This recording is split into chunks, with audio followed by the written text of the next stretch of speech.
سورة واحدة إذا قرأتها يوم الثلاثاء يحول الله حالك من أسوأ حال إلى أفضل حال. السلام عليكم ومرحبا بكم في قناتكم عالم المساء. هذه القناة التي سأشارككم من خلالها مجموعة من النصائح والوصفات. لا تنسوا دعمي عبر نشر الفيديو مع أصدقائكم كي تعم الفائدة بإذن الله تعالى. فضلا وليس أمرا اكتبوا في تعليق اللهم صل وسلم وبارك على سيدنا محمد.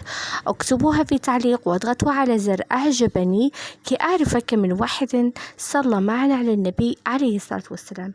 كما ترون في العنوان بإذن الله تعالى اليوم أعطيكم أسرار سورة الفرقان التي إذا قرأتها بإذن الله تعالى سوف يعطيك الله الحظ وتيسير الأمور في أينما وضعت يديك، وخصوصا إذا قرأتها يوم الثلاثاء بنية أن يتحول حالك من الأسوأ إلى الأفضل بإذن الله تعالى. سوف يحول الله حياتك من الأسوأ إلى الأفضل.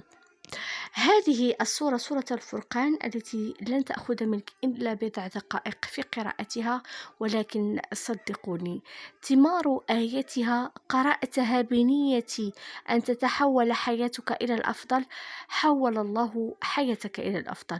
وإذا قرأتها بنية تيسير الأمور تتيسر الأمور معك، خصوصا إذا كان لديك أي أمر عسير، مثلا أمر يعني تعسر في الزواج، تعسر في الحصول على وظيفة، فلتقرأ سورة الفرقان وبإذن الله تعالى سوف يعطيك الله الحظ في الحصول على تلك الوظيفة، أو الحظ في الزواج من ذلك الشخص المعين الذي تريد الزواج منه بإذن الله.